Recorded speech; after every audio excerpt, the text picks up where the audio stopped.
$1,000 salary. Okay. Thank you, Mr. Mayor. I'm ready to begin. Okay. So we will go ahead and call to order the meeting of the Sanford City Commission in work session for June 8, 2026. We've got an add-on for our agenda, so we're going to start with Mr. Johnson from Public Works. Yes, Mr. Mayor, members of the City Commission, Mr. Johnson would like to introduce some of his new staff. Oh. How exciting. This is about the only time we want to see him. Good afternoon, Mayor and Commission. Brent Johnson. I just want to take a minute of your time to introduce two new staff members to the Public Works and Utilities Department. One employee is Dennis Kanalakis. Dennis is the Facilities Maintenance Superintendent. And the next employee is Brian Warren. If you all recall, you approved a new position as a part of this current budget, and it is the Plants Maintenance Superintendent. He oversees all the plants as well as 83 lift stations throughout the city. And so I wanted to take a minute to introduce those two, and they can come up and say a word if they'd like to. Is that Richie's old position?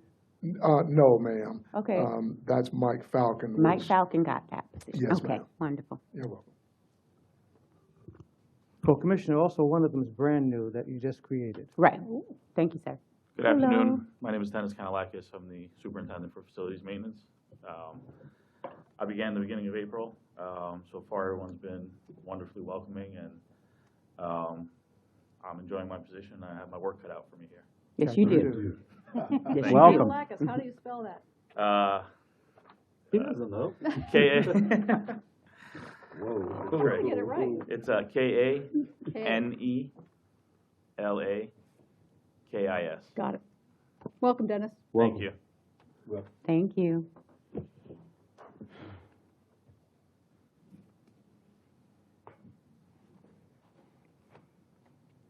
This one I can Ladies spell. and gentlemen, my name is Brian Warren.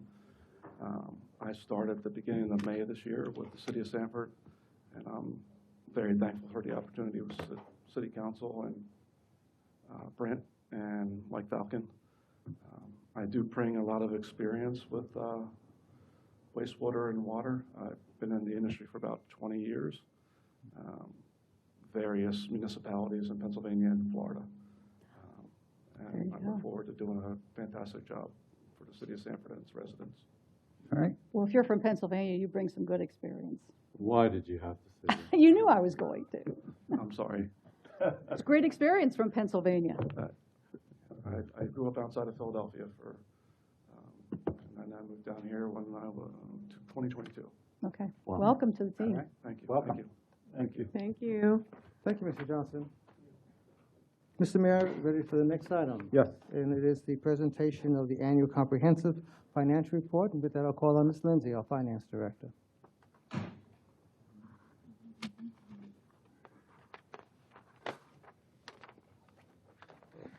Good afternoon, Mayor and Commissioners. I'm going to introduce and turn it over to Mr. Bill Blend.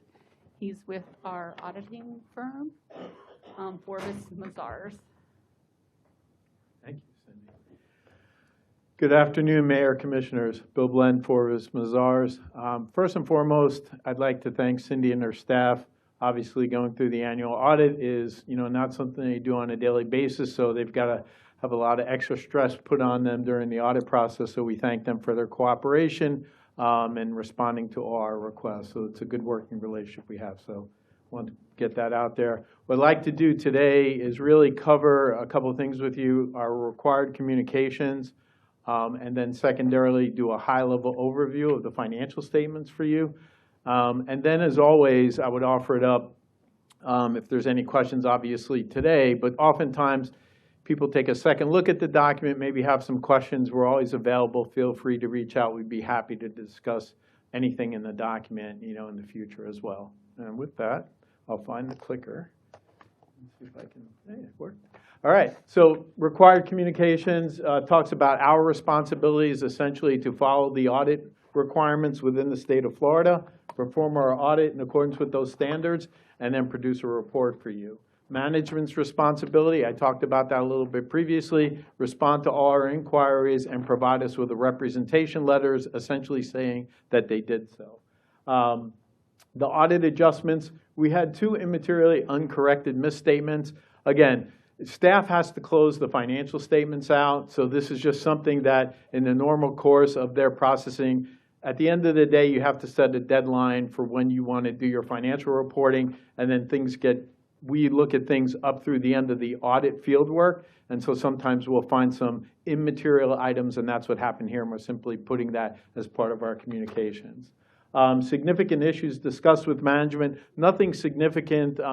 We have several conversations, obviously, with staff about the audit process, things like that, potentially talking about maybe things to help improve, but nothing major to bring to your attention that's of a concerning nature. And then difficulties encountered, we had none. And so with that, I don't mean that to be, well, I meant that to be short and sweet, but I certainly don't want to overlook it. If you have any questions about the required communications, I would take those now. Any questions? No, sir. All right. Okay. This area is going to talk about our report. So the main audit report about your financial statements, you received an unmodified opinion, meaning that we've performed our audit, we've evaluated the financial information, and we had no adjustments to make to that, and we sign off on that as being materially correct. So no issues there, essentially a clean report.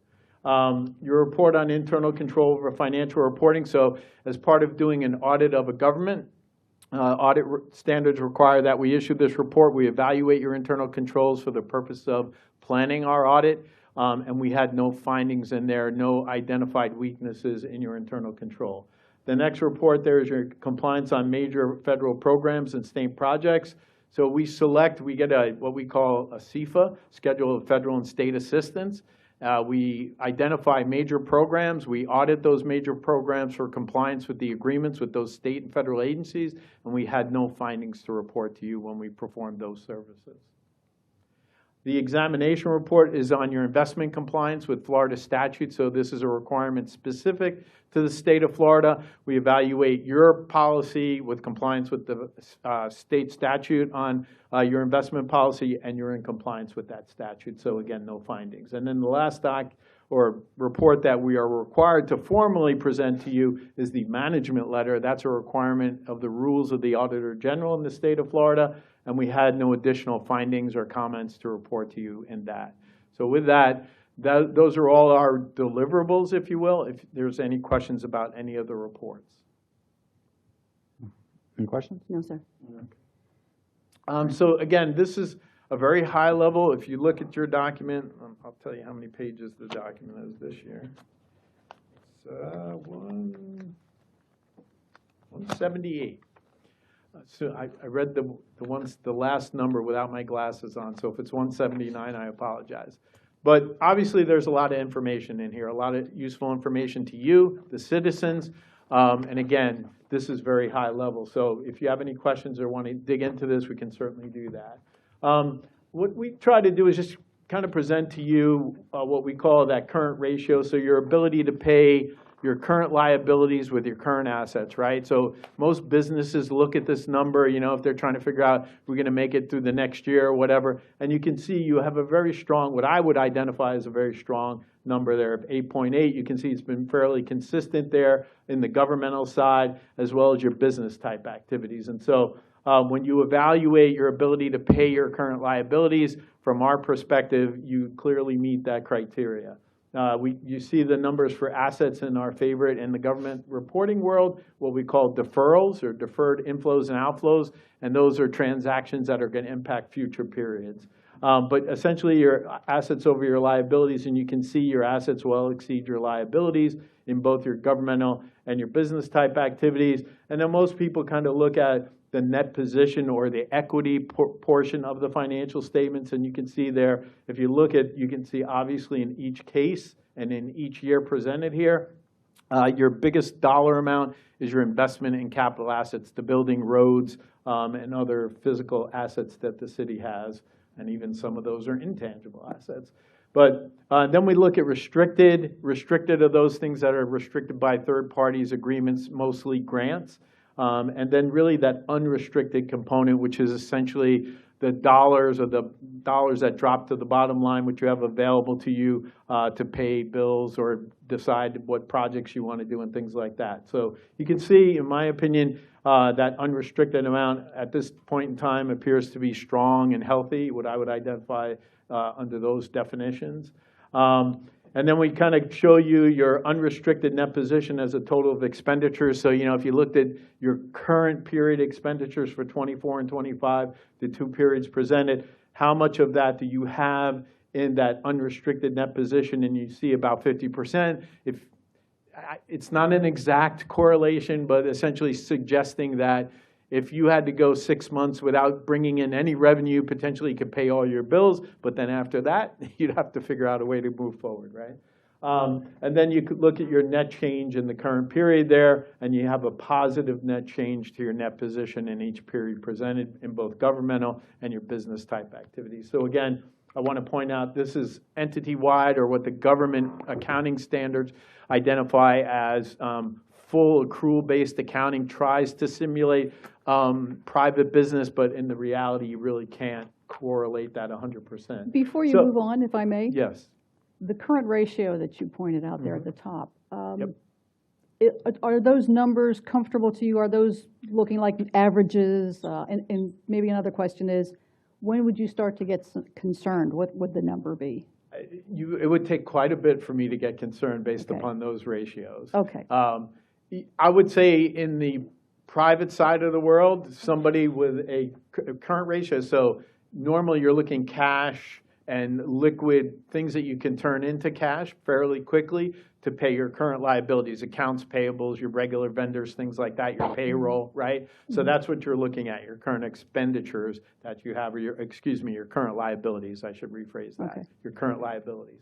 And so those can get paid, right? 8 times over, essentially. Yeah. So. Okay. Thank you.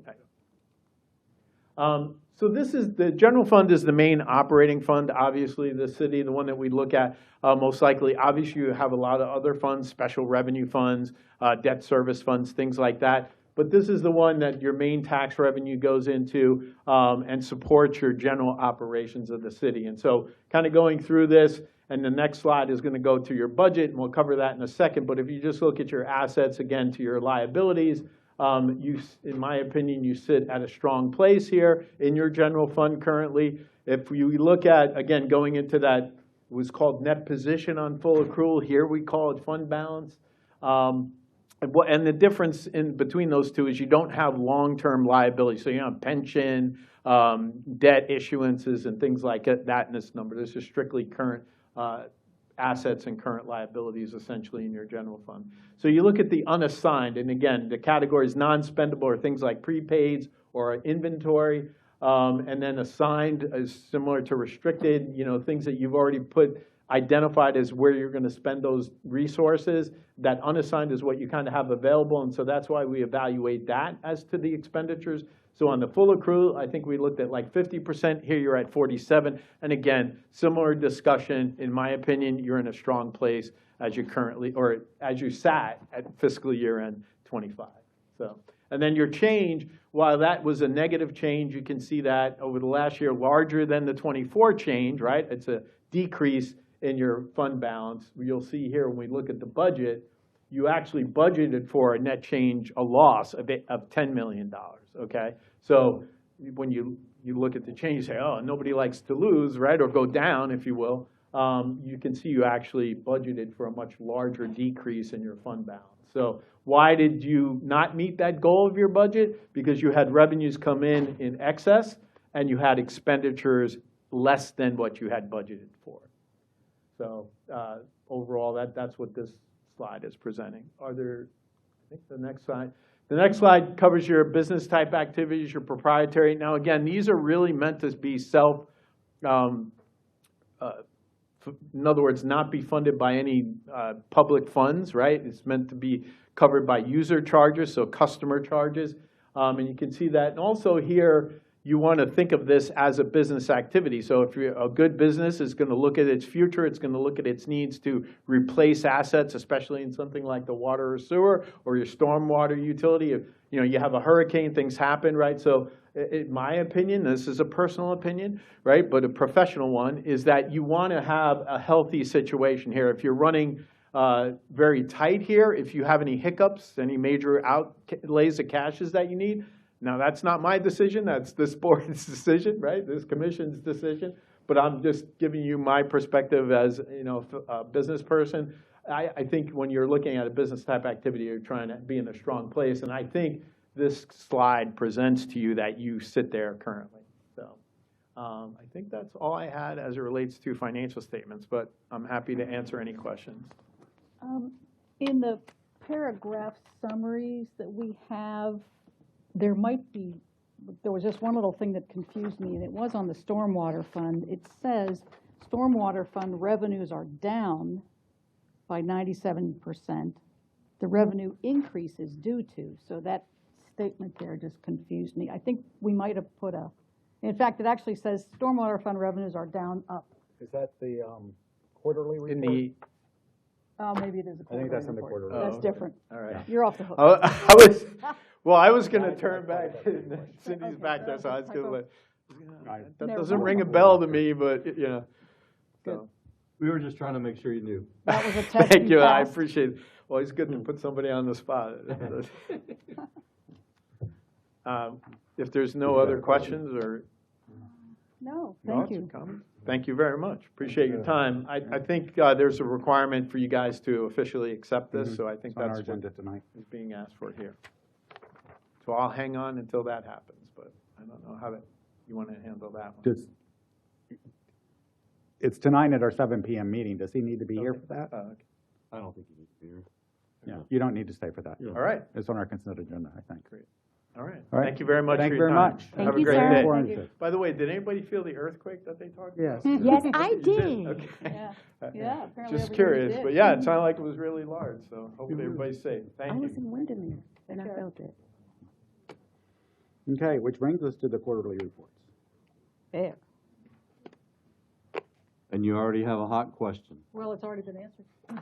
Art spotted it too, it was a typo. No, I don't know what the answer is. Have it marked to ask.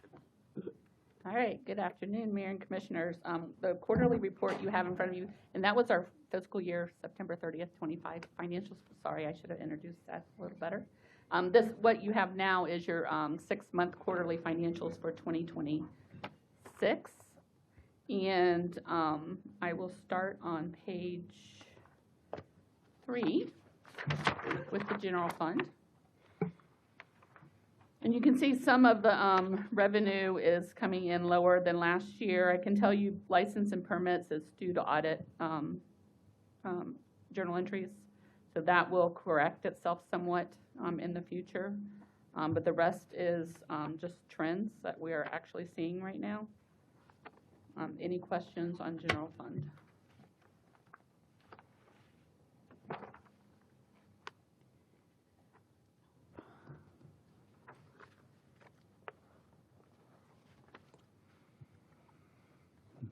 Questions? No. All right. No. The next one I will go over as usual is Mayfair, which is on page 14. Currently, it's showing a loss of $427,000. However, operationally, it's an operational gain of $93,000. The difference is due to capital. And then the marina is showing a loss of $197,000 with an operational gain of $66,000, and the rest is due to capital.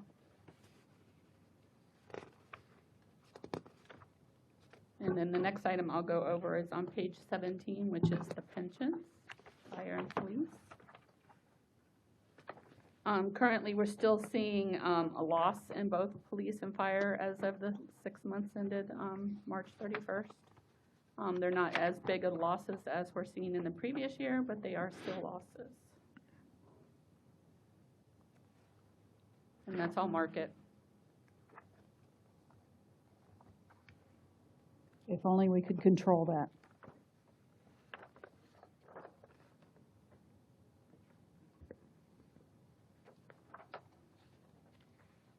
Any questions on the financials? I don't, Cindy.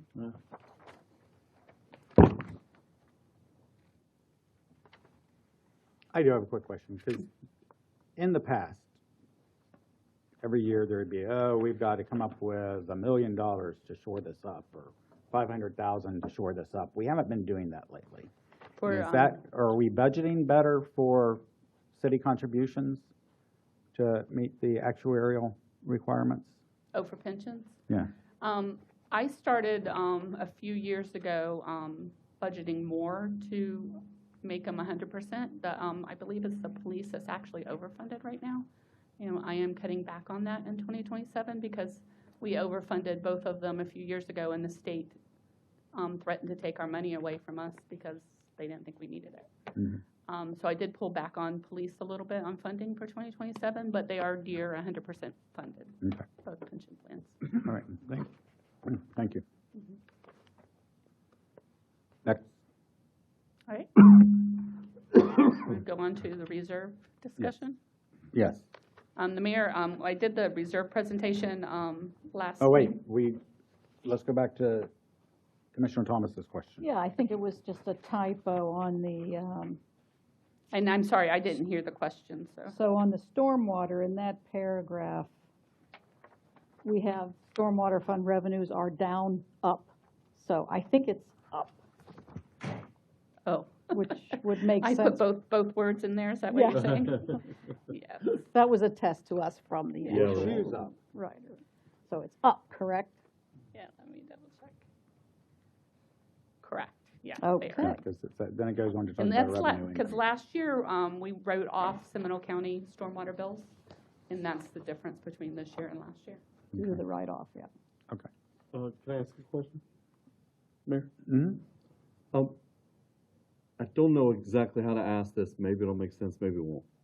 Are we moving funds from the enterprise fund to cover balances in our general fund? We transfer fees from stormwater, solid waste, and the water sewer to Okay. cover services that they extract from the general fund. Okay. And that's completely normal, Mhm. legal, et cetera, et cetera? There was actually a Okay. state law passed 2 years ago because some cities were overdoing it, Right, that you're only allowed to do it based on actual needs. okay.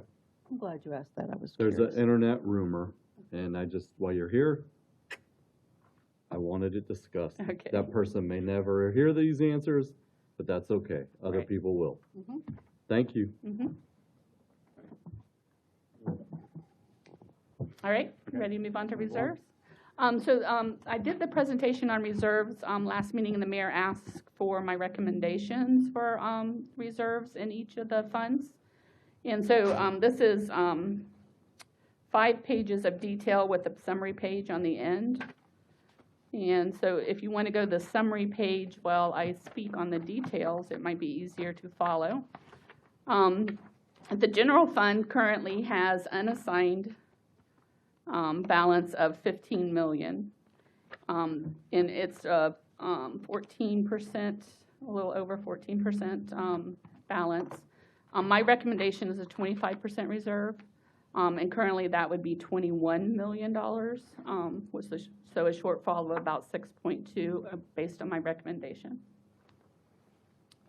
Special revenue funds, most of them are just restricted funds, except for the building fund. The building fund is restricted, but it has a state statute that you have to follow on how much you can have in reserves. The state statute is 2.4. We actually have, as of September 30th, 2.8. We do not have that currently as of we stand right here. So the surplus is no longer there due to operations in 26. And that will be coming to you in the future for more discussion. So you're talking about the 389 for building fund surplus? Yes, it's no longer there. All the other special revenue funds are restricted in some way. There's really not like a recommended reserve. They are what they are. They're limited revenue, et cetera. That the capital project funds, my recommendation is $62 million. Our reserve currently is $9 million. a shortfall of almost $53 million. Which one is that? I'm sorry. The capital project funds. First line. How do you come up with that number? Yeah. 20% of our assets are $310 million. 20% of our assets and what? We have 310. Oh. And about how much are we spending annually now? Is there a round number? I don't think so. It depends on the It year. jumps back and forth, okay. Mhm. And the recommended reserves in the general fund of 21.8, that's based on 25%? Mhm. That was in the presentation I gave you last time. Mhm. Okay, Cindy, but like, can you tell me why though? I know you gave us in the presentation, and usually like you are so fiscally responsible when it comes to general funds, but why are you saying we need that 25% versus?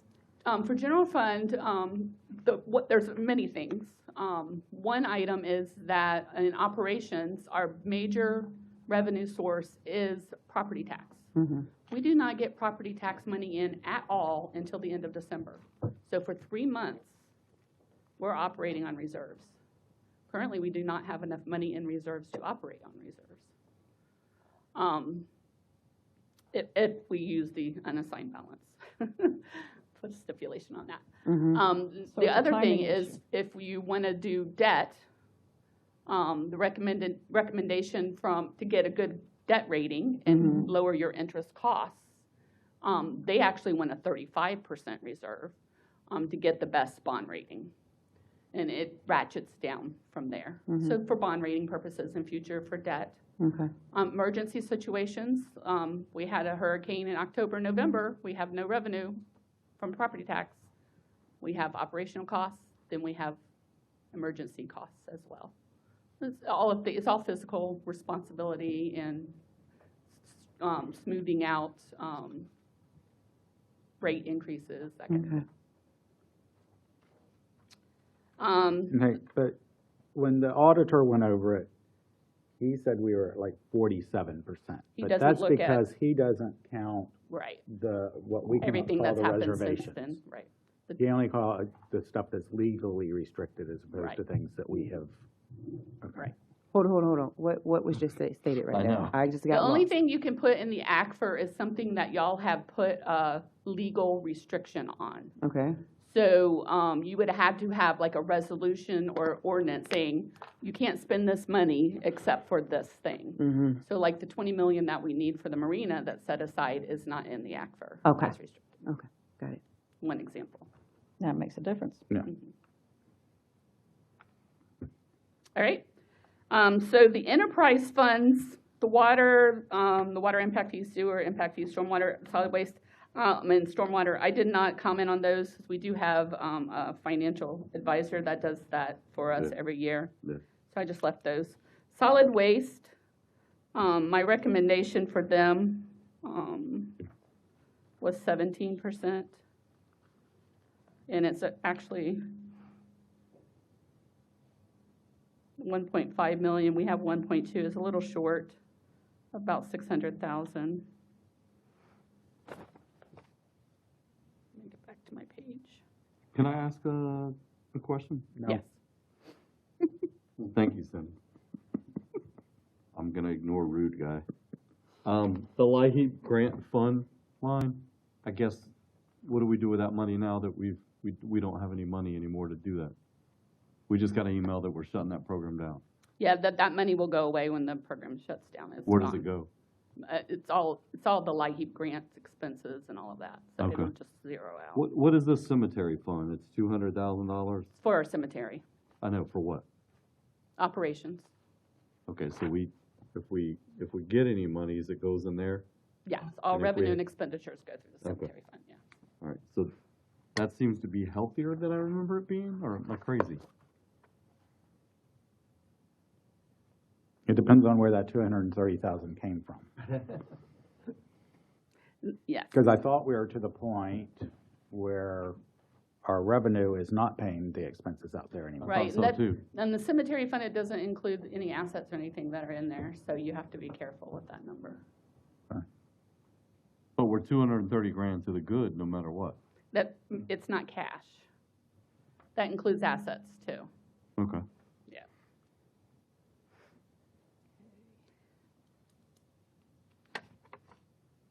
Are we good to move on to solid waste or finish?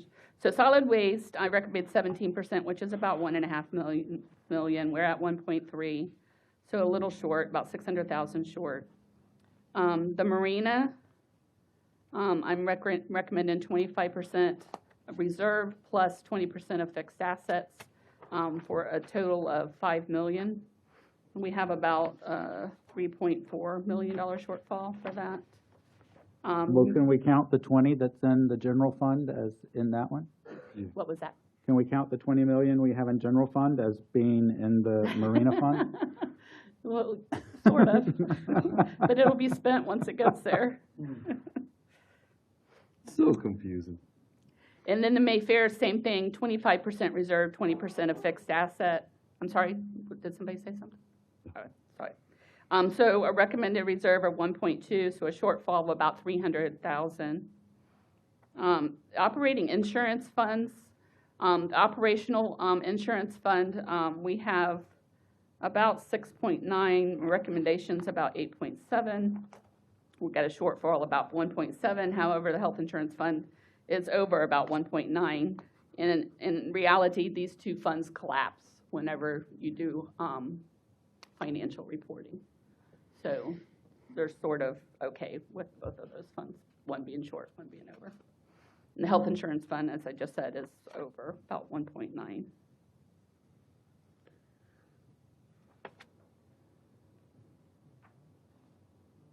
And then the police and fire, of course, those are fiduciary funds. We can't do anything with those. They're not even really our money.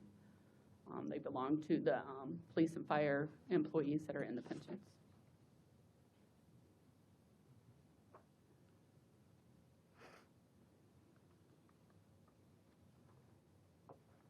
Okay, so just $65 million. That's what we're short based on your recommendations without changing anything. Most of it is in the capital. Yeah.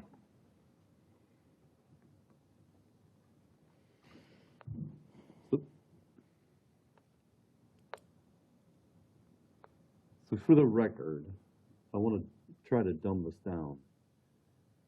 The capital ratio you came up with is, and I'm not trying to make it sound too simple, but it's a guesstimate of how much money we need if everything failed and we had to replace it all at once? No. Okay. We would need a lot more money if that happened. If everything failed, yeah. Yes. This is kind of hypothetically, this might happen, or this might happen, or. Right. So again, where do we come up with the 25% then? It's 20%. That's just standard recommendation, industry standard recommendation. No, for capital. It's 20. It's based off the value of the fixed assets at the time. At the time they were booked, that we have $310 million worth of asset. 20% of that is the 62 million. I think what you're asking is why 20%? Yes, I am. It's just an industry standard. Industry standard. But, okay, never mind. And just for the capital, when you have reserves, it helps with unexpected failures. It also helps smooth out tax budget ups and downs. If something does fail, like I understand now, we might need $750,000 for an air conditioner. For where? Here? For here, yes. I'm not sure. We just get some window units. Yes. So presumably, the industry, whoever's setting that standard, set it a long time ago and perhaps has not really taken a hard look at it to say, should we keep it at 2020, 2020 forever, or that's above your pay grade? Yeah. Yeah, no, 20%'s been the industry standard for a while. Mm-hmm. And it helps it, with avoiding deferred maintenance, because currently we don't have enough money to do all our deferred maintenance. We can't even, I know the mayor asked for us to fund all deferred maintenance or as much as possible in the next budget. We don't even have enough money to do that. Yeah. It helps with complete failures, like with the utility system. This isn't the utility system, but just for an example, we had a water break failure that cost us $7.5 million this year. So it just helps with those shocks. It helps us not have to issue debt suddenly, and if we don't have enough reserves, that debt cost is extraordinary. It helps just balance your budget and makes it a lot easier on the city and the taxpayers. Yeah. And if we had a bunch of brand-new treatment plants, then we wouldn't be as worried. And the more you postpone maintenance, the higher and the more expensive it gets as well, so. Okay, thanks, Cindy. Versus replacing those assets when it's time to replace those assets. Any other questions? Not a question, Mayor. I just want to highlight what Ms. Lindsay's saying, is that we have a unmet need of $65 million. All right, thank you. All right, thank you.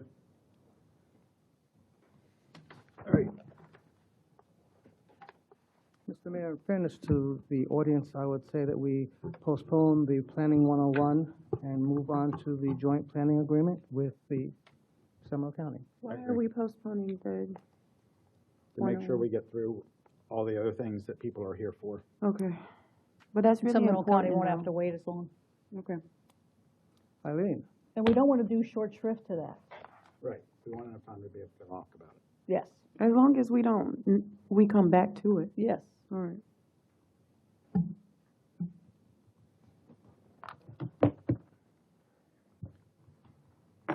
And to Commissioner Britton, we have several people from Seminole County here, and so I think it'd be good to move forward with that item.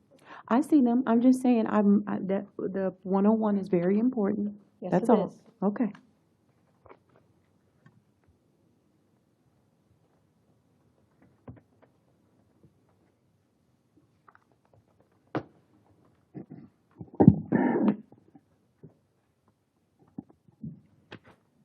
Good afternoon, Eileen Hinson, Planning Director, and as noted by Commissioner Britton, we're going to jump to my second presentation. More than happy to go back to the first, but this one might be a long one. So what we're here today to discuss is the JPA extension, which we adopted a couple of meetings ago, and then the ISBA shift overview. So the purpose and context of this meeting is to provide an overview of the joint planning agreement and the recent extension that maintains temporary stability. So we had the JPA in place. We put in a temporary extension so that we could keep the JPA in place, but discussions have been going on between us and Seminole County planning staff and Seminole County staff. So what this meeting is going to do is summarize Seminole County's shift toward pursuing an interlocal boundary service agreement, or interlocal service boundary agreement per Florida statutes, and present the significant coordination, service, and infrastructure considerations the city would be required to evaluate before entering into those agreements. So we need to identify the substantial staff time, workload impacts, and resource demands associated with an ISBA process versus the JPA that we currently have, emphasizing that the ISBA framework introduces some possible major new obligations for the city with no clearly defined operational and fiscal benefit at this time, and could exceed current staffing and funding capacity. Therefore, we need to do an assessment to determine whether or not and what to engage in this ISBA agreement discussion. So today, I'm just hoping to guide the discussion toward an understanding of why a sequenced, cautious, and capacity-based approach is necessary before we enter into any negotiation. Okay. So, first, the JPA. So the 2015 JPA replaced an older agreement, created a coordinated framework for land use, annexation, and infrastructure services. So a few amendments were adopted during its term, and the agreement remained largely unchanged until its expiration on October 15, 2025. And although the JPA had expired, the city staff still continued to implement its provisions in practice, but no formal agreement existed. So we worked with Seminole County and implemented a retroactive extension, which is now in place until October 15, 2026, maintaining stability in land use and service delivery and preventing gaps while the JPA and ISBA discussions continue. And this extension provides time for evaluation while negotiating a potential new agreement. So while we were having meetings with the Seminole County planning staff, it was solely the planning staff from the city having agreements, having discussions with the Seminole County staff. Some of their staff was building. There were some meetings in which the assistant county manager sat in on, but planning staff was managing these, and Seminole County has now moved away from the JPA-only framework. They're seeking the city to adopt a resolution to initiate an interlocal service boundary agreement per Chapter 171 of the Florida statutes. This could potentially impact that entire list of items up there, everything from public safety, fire, EMS services, annexation procedures, and transfer of maintenance and ownership after annexation, wastewater, water, reclaimed water, road ownership and maintenance, potential transfer there, parks, trails, conservation areas, stormwater, drainage, fiscal responsibility and cost sharing, as well as airport compatibility and intergovernmental coordination and dispute resolution are also components that would be in this resolution. So the ISBA boundary area is generally the same. It mirrors the JPA boundary area as of right now. Discussions may shift that depending on how those discussions go, but it encompasses airport adjacent lands, major corridors, industrial and utility zones, conservation areas, and overlapping jurisdictional areas. It represents some of the city's more complex service environments requiring coordinated planning, regulatory alignment, and significant cross-departmental analysis. So some of the things that we've discussed as areas of impact in the few meetings that we've had regarding the ISBA include service delivery responsibilities, infrastructure ownership and maintenance, intergovernmental coordination framework, involuntary annexation timing and phasing, airport compatibility, long-term fiscal impacts, planning and regulatory alignment, as well as implementation tools and future interlocal agreements, otherwise known as ILAs, that could also implement some of these other components that are part of the ISBA. So moving forward, we have to look at some key considerations to evaluate before agreeing on any terms or even determining whether or not we want to engage in these discussions. So financial impacts. There's potential long-term service costs, unplanned operational obligations, and recurring expenses not in current budgets. There's capital improvement needs. There's possible requirements for new or accelerated infrastructure investments, staffing and workload capacity, the ability to absorb additional responsibilities without affecting existing service levels, liability and risk exposure. So there may be changes in that service boundary, and it may shift risk to the city. And then alignment with adopted plans. We need to ensure that there's consistency with the established priorities and our long-range goals as we enter into any discussion. So, fiscal considerations. The city needs to evaluate long-term operational and maintenance costs, capital replacement cycles, staffing and equipment needs, utility and stormwater integration costs, potential rate or fee impacts, and shared fiscal modeling. They're essential before we make any commitments. So recent state legislation that could affect our local government revenues, if we're going to look into what our revenues are and what we can and cannot necessarily shift. The recent actions by the Florida legislature have introduced new constraints on local government revenues and our fiscal flexibility, and these changes create a more challenging environment for assuming additional long-term services of infrastructure and responsibilities. And although these things on this table are still in flux, there are possible future fiscal considerations since an ISBA is a long-term engagement. Some of the elements we need to consider are the reduced revenue flexibility, which is the statutory limits on revenue growth that may restrict the city's ability to absorb expanded service areas, property tax implications, challenges to millage rate caps, rollback rate calculations or voter-approved thresholds can limit revenue adjustments, the state mandated exemptions or reductions, changes to homestead exemptions or assessment methodologies could reduce taxable value growth, and then potential funding loss. Reductions in shared revenues or state-controlled distributions may affect long-term financial planning as well.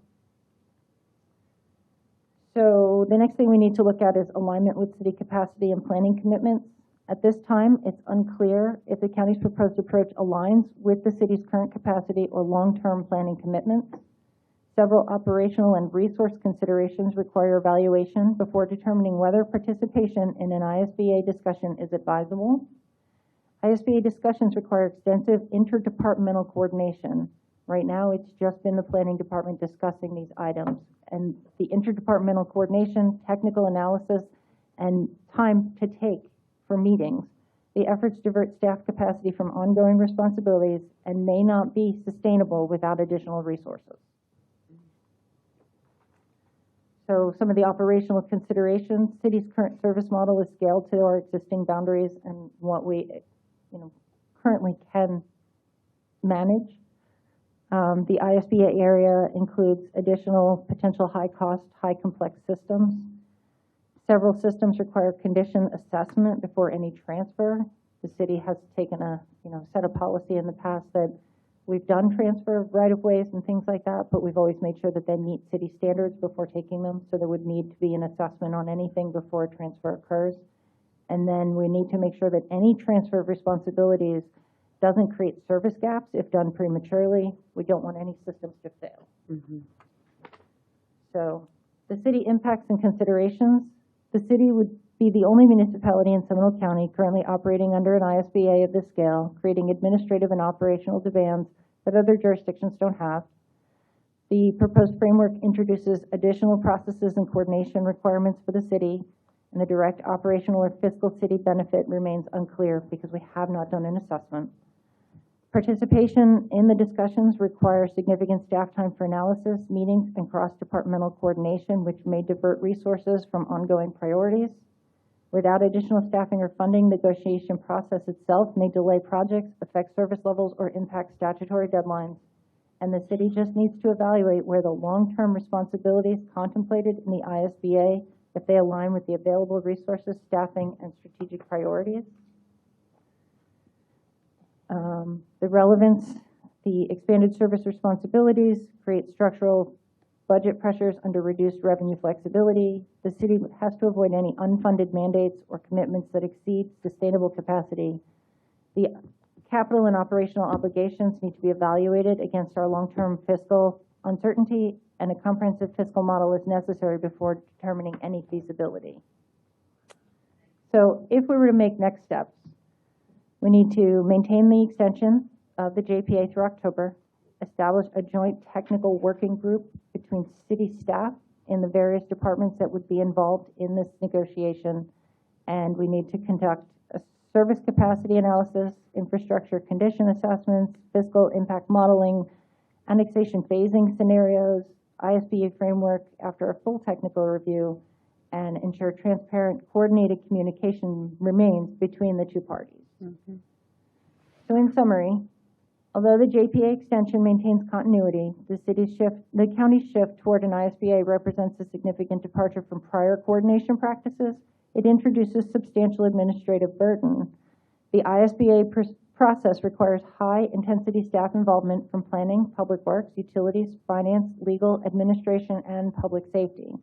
These demands occur in parallel with existing workloads, create a risk of service delays, reduce responsiveness, and impact ongoing city priorities. It has the potential to do that. And then the operation and fiscal implications of the ISBA are not yet defined. The city may be required to assume responsibilities without corresponding resources, and proceeding without confirmed capacity could result in unsustainable commitments, long-term financial exposure, and operational strain. So, in summary, Of the summary. the ISBA is an alternative type of agreement from the JPA to which we've always been engaged in. Prior to engaging, city staff needs direction from the commission and from city administration how to proceed. And before engaging in any agreements, we need to understand where we stand on our current standings, so to speak, before proceeding on engaging in meetings to figure out next steps.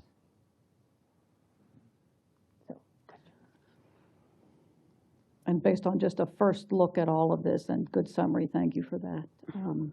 If I were gonna naively try to simplify it, it sounds like it's just going to add time to all the processes, trying to coordinate all this, even beyond just doing all of the strategic things you have to do to say, okay, we're ready.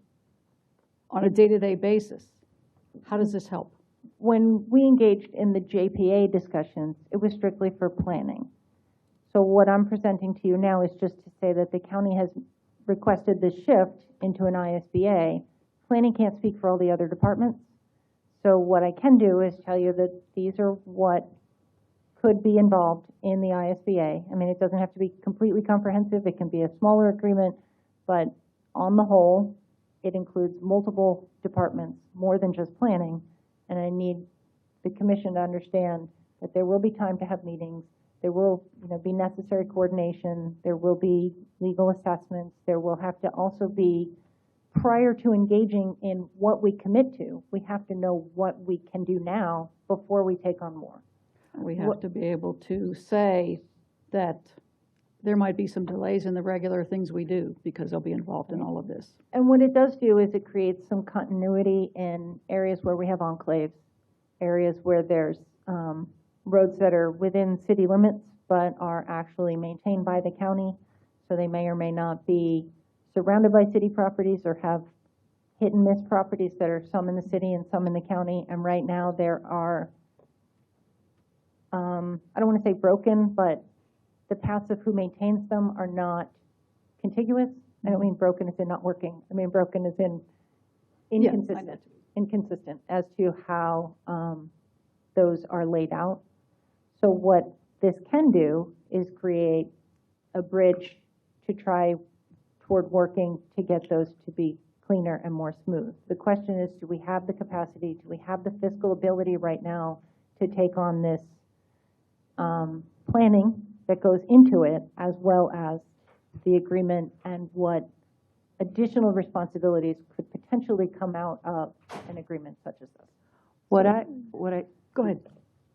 If you weren't finished, I apologize. I'm pretty much done. Go ahead. Okay, so what I heard you say several times, I believe, is that we need to do an assessment, correct? So what do you need from the commission? Because basically, you're saying, what is Sanford gaining? What are we losing? What are our long-term obligations, financials?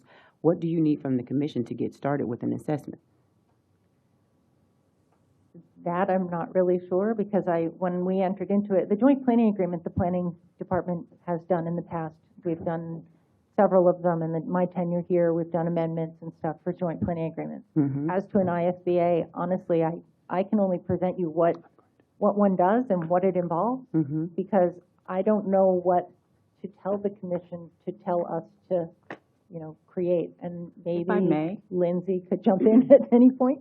Commissioner, that's a great question, and in my recent meetings with Eileen, here is my suggestion. In order to figure out, A, what's the benefit, and B, what is the burden, I need to meet with planning and match up the two. And then not only meet with planning, but then I also need to meet with the department heads and talk about what burdens, if any, those departments would now have to take on under this new trajectory, and then come back with that assessment for the commission to give us a definitive response. But it's not really until all of those key players are involved in this process, because again, previously with the JPA, that was squarely planning. But now the ISBA will bring in a whole host of other departments and what they will be required to do with regard to this process, and do they have the infrastructure to carry out those burdens? And then at the end of the day, once we ascertain that, is it worth it to do it? So that is that assessment phase that I'm recommending is the next step, and then bringing that back. Does that hold up the process, though?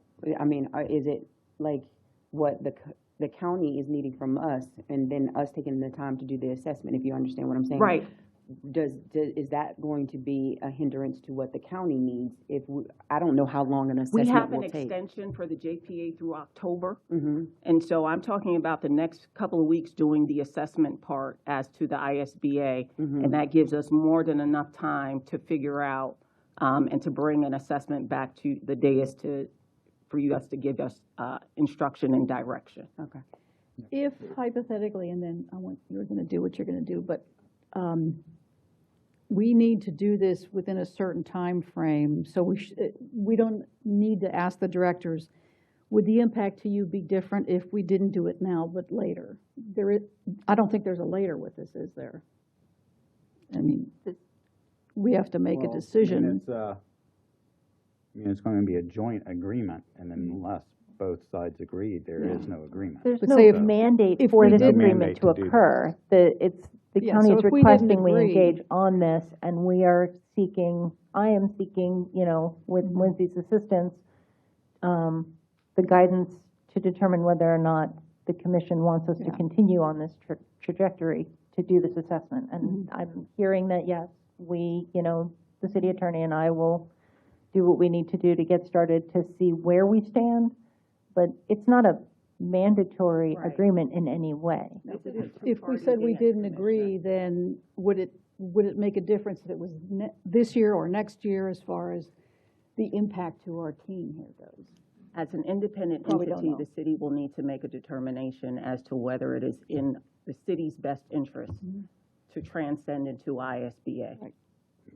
Okay. That is within your purview to make that determination. There is no forcing, there is no mandating, there is no requirement.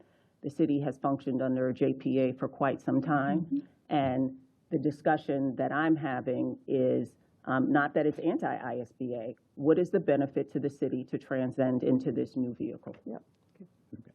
So we have representatives from the county here, and I'm going to ask them to speak in a minute. But just because, we started this, we needed to get the JPA back on.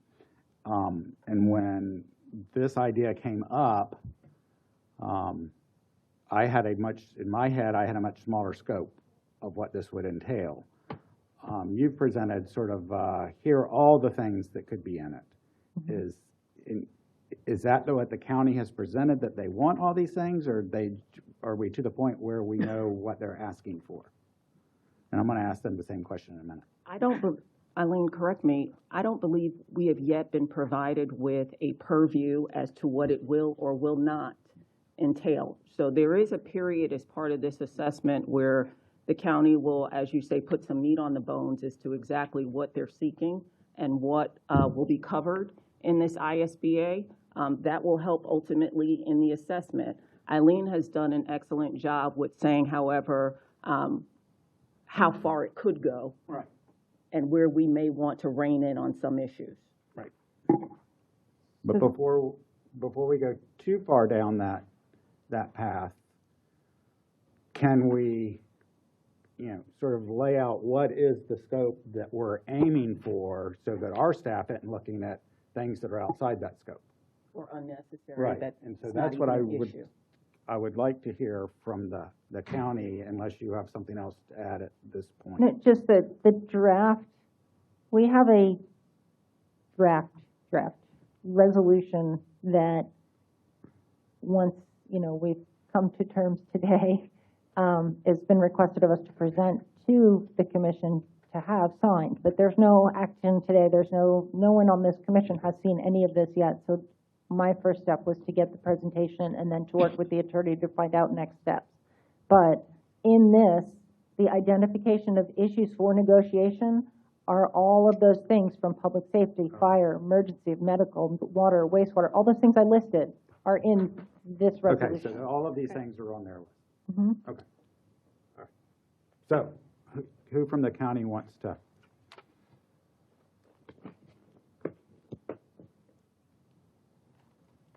Good afternoon, ladies and gentlemen. Thank you for allowing us to speak. The concept as it was presented sounds like it's an either or. And I'll just share with all of you how this started. This started with a very wise call from Mayor Art Woodruff to me saying that the JPA seems to have stalled and we need to get it back because of the impact to citizens. When we had that first meeting, it was very apparent to me that the stall is real and that we continue to have similar conversations over and over again, but not actually advance the ball. So thank you, Mayor, for bringing us in and pulling that together. During that meeting, our county manager, Darren Gray, who was formerly a city manager for many, many years, had successfully used the interlocal service boundary agreement in addition to a JPA. It is not a pivot from a JPA. It is in addition to. And that was contemplated by our legislature to actually figure out, after you've planned together, how you provide services together. And I don't know about you all, but I get phone calls regularly about how we don't or do provide services together. And I'll give you the greatest example that I can share. And that is, we have ditches. We call them all sorts of different things in Florida, but they're ditches. New Jersey, we call them ditches. And we have a homeowners association, the city and the county, all servicing the same ditch at different times. And that doesn't work, because wherever the stoppage is, the stoppage is. That may not be the best example for today, but that's the one that we get you all get the phone calls too. Yeah. And I have an interest in advancing this ball because it greatly impacts a few of my neighborhoods that should not be impacted this way. One is Midway, and that's probably the most impacted. So I would tell you that one of the things that I heard loud and clear was, we don't want to hear any more about this until we do all of this research to figure out everybody that it would touch and the potential negative impacts from it and fiscal impacts. And by the way, the state legislature is doing this to all of us, so the fiscal impacts are real for every single entity in the state of Florida. What I would implore is that you perhaps take one of the 7 habits of great leadership and seek to understand before we say this is the most terrible idea in the universe. Because it may actually positively impact our citizens simply by laying out. And could it impact all of those areas that were laid out? Absolutely, a very thorough presentation. Does it have to? No. Could we start somewhere in working together to make sure that after we plan together, so the JPA conversations need to continue, whatever happens with this, and then how we service together. And you won't be the only city that does this. You get to be the first, or maybe you don't. But we suspect that this model will be a really good model for future impacts to citizens. Right. So have y'all identified specific things that you want to make sure are in this first? We have identified things that, from the commissioner's perspective, not one, but all of them, that we think should be addressed somewhere. That doesn't mean it has to be in the JPA. It doesn't mean it has to be in the secondary agreement, but we would like them addressed somewhere. Where we are struggling is simply getting that ball to move to say, perhaps that is a good idea. The answer that we feel we're getting is just extend the current one. We don't want to make any more changes, which is probably a wild overstatement on my part. So I appreciate that. Similar to, this is all going to cost everybody a fortune. That's what we all do for a living. But we really need to start advancing and start checking off, okay, we agree on this one, let's do this. The feeling is that we don't want to move past the current agreement. We just want to renew the current agreement. We think the citizens deserve more. So what you're saying is we can get the JPA done quickly, work on this other thing. We need to contemplate at the same time that we're doing the JPA what is happening with the secondary agreement so that things aren't left out of the JPA if there's never an intention to do the secondary agreement. They have to happen similar, I won't call it simultaneously. There is also a timeline that once we advance, the county advances, the ISBA, you all have 60 days to advance. We're not going to advance until you're ready to advance. And that briefings were offered, any briefings that you want from our team, from your team, all of that. We think there's an opportunity to improve how we're doing things, and we just like open minds about doing it. Commissioner, I appreciate everything you're saying, and I'm glad to hear it sounds like we're still talking about home rule here. This isn't something that Tallahassee's suggesting that We you are. do. this is for us. This is for our residents. Well, and the reality of it is, and I'm glad you said that, because we are talking about home rule, and it's the two organizations cooperating. This isn't the county coming in and saying, like the state comes in and says, every now and then, here's how you're going to do it. This is us attempting to build documentation around how we plan to operate together to the benefit of our mutual citizens in the future. Okay, and maybe Sanford would be your beta test as far as the cities go in Seminole County. I'm not adverse to that. Is it possible that we can agree to do this, but take some steps in some of the real pain point areas and then see how that goes and then work in some other areas? That's a question better served for the attorneys and the team, but I think that's the seek to understand question that we're looking to solve for. Okay. Well, and along that same line, I mean, you heard, the number of staff members we're going to have to get involved to sort of even to start looking at this. And we have a much smaller staff than the county does. Can we narrow down the starting point? We can attempt to narrow down the starting I mean, point. would that make sense that we're, instead of these 12 things, we want to start with these 3 things? I think the original discussions were around the things that could potentially be in an agreement, not the things that we expected to be in the agreement. So I think we are saying the same thing. Right. Yeah. But we have to agree what's going to. Here are the things that this agreement can cover. Here are the things we think we should focus on. And this is how the JPA should look. And then this is how this document should look. So they match. The services that the citizens get aren't going to be us pointing at each other saying, well, that's not what that agreement says. Or we left this out. We didn't think about that.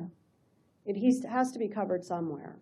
But to be able to clearly say, this is maybe a phased approach where the citizens will know in this area, this function, this physical, geographical area, these are a part of the agreement We today. can look at a phased approach for sure. Because we want to start it out successfully without taking on too much. We do. And having it become a failure. We're in the same Or position. taking 2 years to figure out if we can do it or not. Isn't this Yeah. something that 2 managers can get started?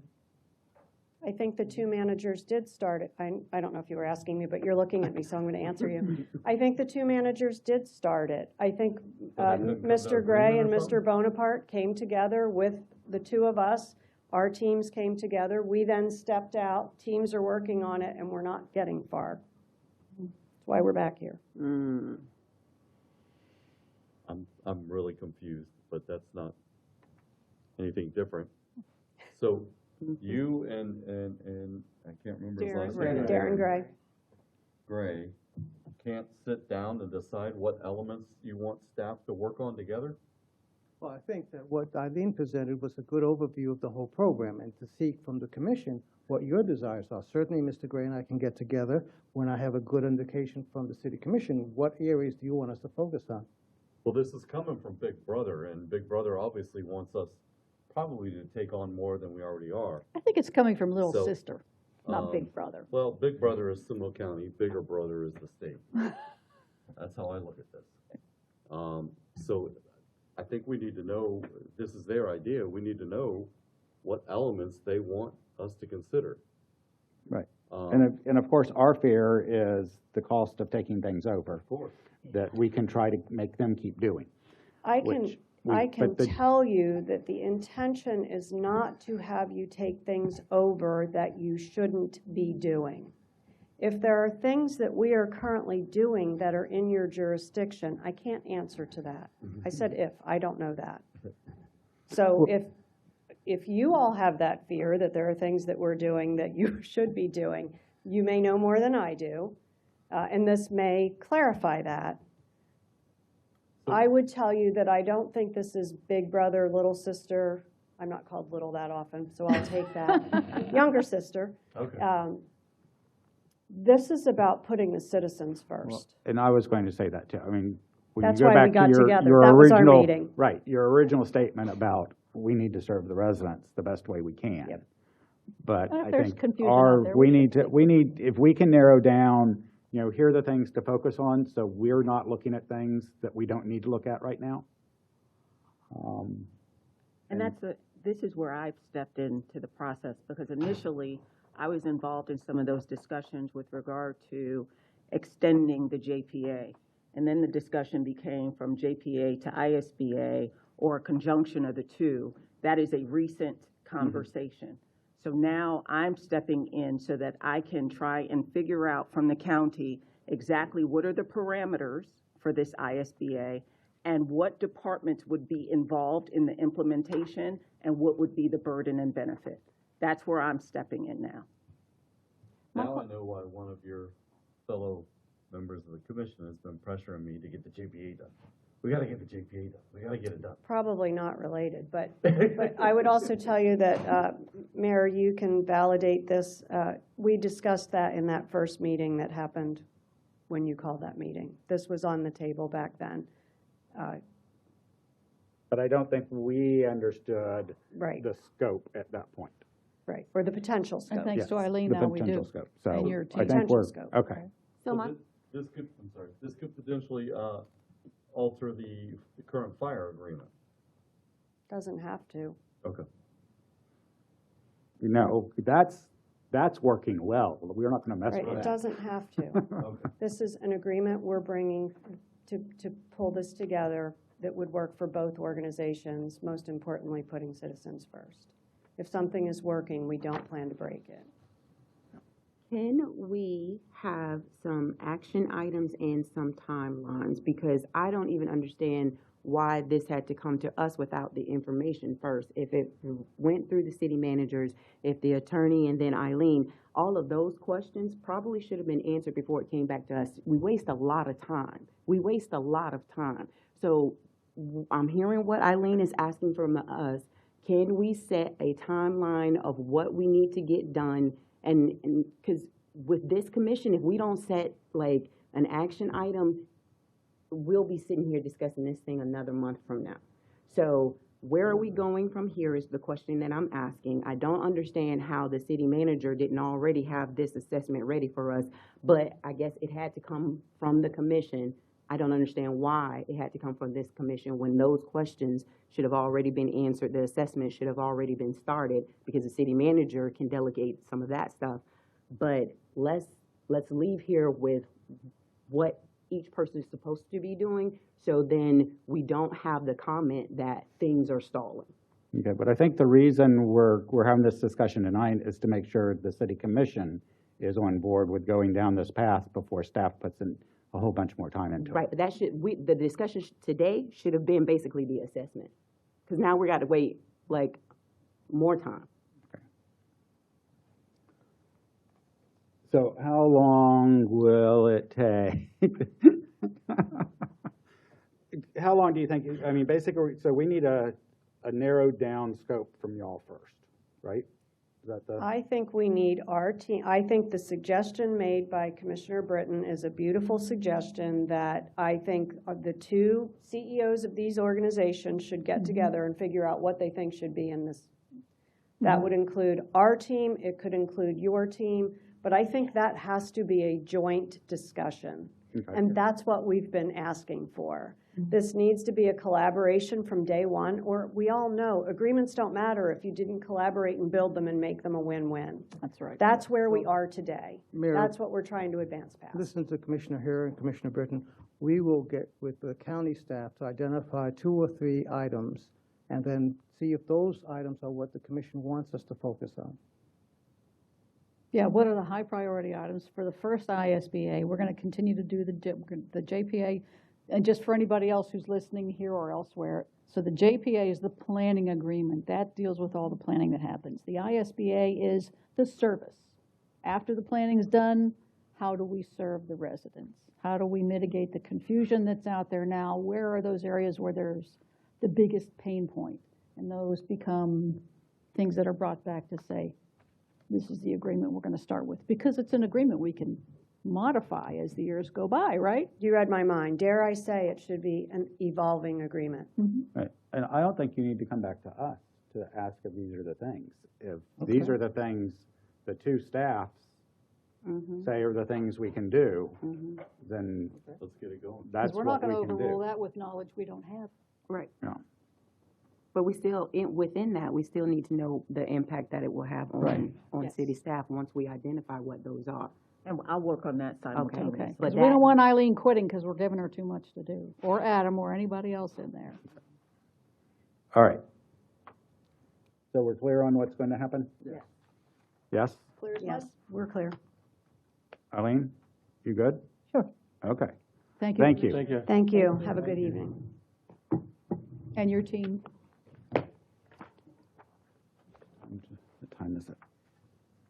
5:20. Do you want to, at 5:20, start the other one? Is that the last item on the agenda? Mr. Because Mayor. we've No, scratched Mr. Mayor, it. we have the wellness center. Oh, I'm sorry. I missed that one. Sorry. And if it pleases, since we are also outsiders, well, visitors, if we can go forward with that Okay. presentation. Sorry, I Okay. missed that one. Okay, so with that, we'll call on Sharon. We'll do the Sharon's gonna make us presentation on well. We Care.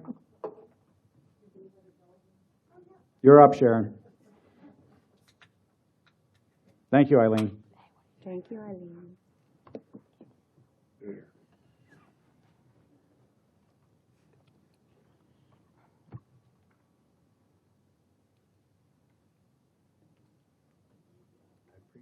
Water they give us, but it's never cold.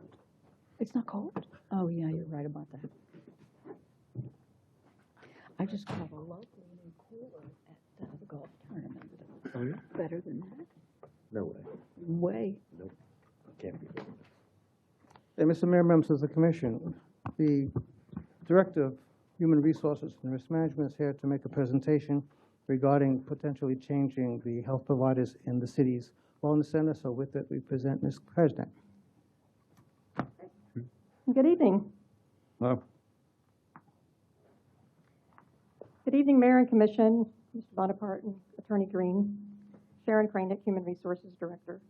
I appreciate y'all giving me some time this afternoon to talk about the Employee Health and Wellness Center. We do have a item on the agenda tonight to talk about changing the management company from our current one, which is Premise Healthcare, to We Care TLC. Just to give you a very brief history, the clinic, as I mentioned, is currently managed by Premise. The clinic came into existence by resolution that was passed by this commission, and some of you were on it then, in 2012. The clinic was managed by Care Here at that time. Care Here sold off part of the business to Premise around 2018, and our clinic was one of those clinics that became a Premise Healthcare clinic.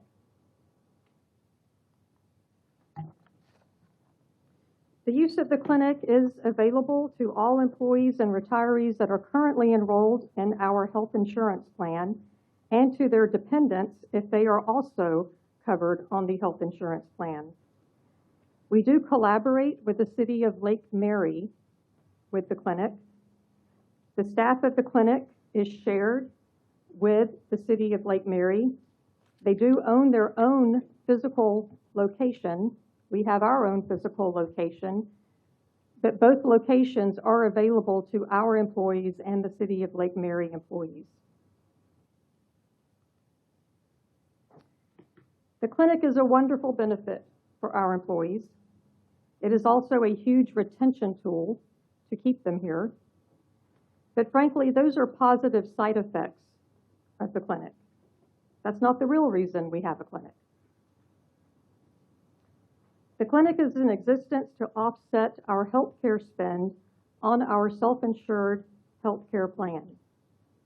I could go on for hours about self-insurance and healthcare plans, but I won't. I'll spare you. Maybe another night if you're interested.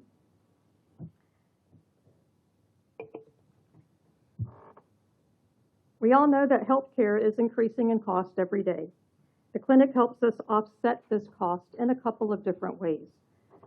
First, the clinic provides accessible care with a general practitioner and a nurse practitioner when the employee needs it. The clinic is right down the street. It's across from the HCA hospital. If an employee needs to see a doctor for an illness or a pain, it is readily available to them.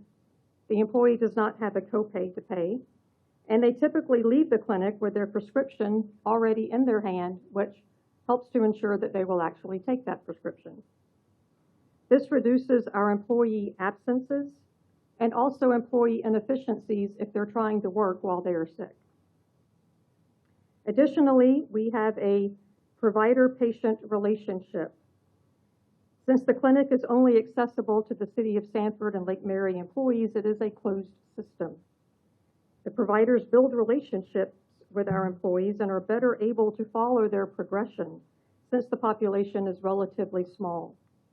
Unlike a ready clinic or an urgent care clinic, where the staff changes on a weekly basis, we call those doc in the boxes, this framework leads to more continuity of care as an employee is more eager to return to someone they know and have a relationship with to work on those long-term problems. They provide occupational health to the City of Sanford. The clinic provides all of our pre-hire physicals and drug screens to all of our employees, and all drug screens, whether it's pre-employment, post-accident, or those rare cases for reasonable suspicion. They also provide the extensive 2-day physicals that police and fire applicants must go through. All of our on-the-job injuries are sent to the clinic for initial evaluation, unless it happens when they're not open. They also provide hepatitis B shot series to the employees whose jobs require that, and all vaccinations and the annual flu drive. But most importantly, saving the city money on the insurance spend is the big one. A typical doctor or specialist will charge an employee a copay, and then they will still send a humongous bill to our insurance TPA to be paid. And since we are self-insured, as you know, we pay all of our own claims. We do not receive a bill from the clinic for every single person that goes there.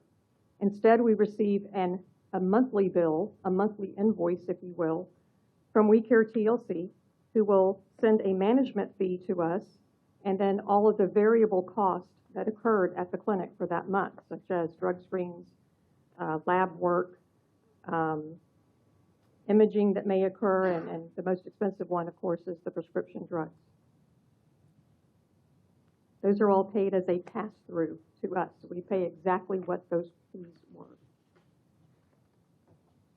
These costs are also discounted greatly than might occur if the employee goes to Walgreens to get their prescription filled or goes to LabCorp on their own based on the agreements that the management company has with those associations due to their they have national clinics all over the country, so they have very deep discounts with those providers. So at the end of the day, all of the costs combined are less expensive than the employee going to a doctor. It's much less expensive on our healthcare spend than if these employees were going out to specialists and doctors all over the City of Sanford and Lake Mary. So I guess the next question is, why the change? We've had some operational issues with premise over the past couple of years. Staffing has been the biggest problem at our clinic. In November 2025, we lost 60% of our staff at the clinic, including the doctor. Mm-hmm. We've had a couple of temporary doctors in and out, but this does not help us with that continuity of care that I was speaking of earlier. We also have new charges that show up on our invoices that we never agreed to or budgeted for, and that's problematic. That's unacceptable. And we've received numerous complaints from employees about the clinic, so has Mr. Bonaparte. And Commissioner. And the Commission. Primarily due to scheduling, due to the lack of having a full-time doctor there yet. Their leadership is unstable. We have a new corporate contact, it seems often. I've been here 2.5 years. I'm on my 3rd. It's kind of hard to get traction on doing a new program or something to help decrease our costs when we're always having a new person.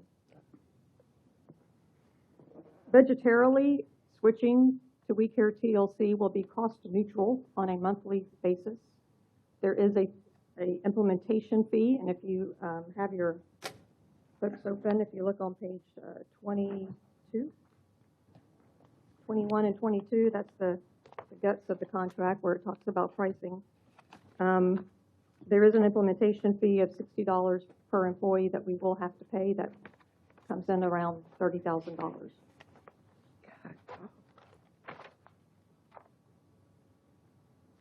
We Care TLC, they're here tonight.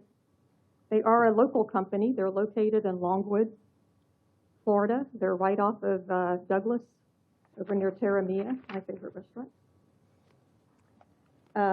They have a multitude of municipalities as clients, and between the Lake Mary HR director and myself, we've talked to all of them for references. So they understand the intricacies and the differences of being a public employer as opposed to being a private one. They provide clinic management in 19 different states, and they are a second-generation family-owned and woman-owned business. The current CEO is here. This is Reagan Garber. I'm going to say it. Ladouaron. I know I butchered that. I didn't take French. Sorry. She is the second-generation CEO of the organization, and also with her is Christy Bowman. She is the Chief Clinical Services and Operations for the organization. Both of them have been in the clinic space for quite a while. They've had multiple years of experience, so I'm very comfortable with what they bring. So, if y'all have any questions for me or for them, I'll be glad to answer them at this point. Well, it sounds like you're making a good move for good reasons. I'm glad you put that map up. That's We Care TLC? Yes. Okay. I Because stole that from their website. each little portion of We Care TLC obviously has its own management. A quick search says that We Care TLC has mixed to negative reviews, but I think this is from the employee's perspective. Employees citing poor management, lack of appreciation, and a toxic work culture. But hopefully that's not true. Well, Google some other companies in this space, and you'll see. We'll probably all say that, right? I say that about my bosses. Yeah. Those are your standard, I'm just not happy because I don't do my job thing. Okay.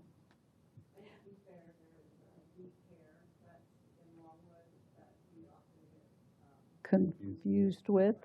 Well, this is for We Care TLC, so. Very different. Very Yeah. different. Okay. Two different companies.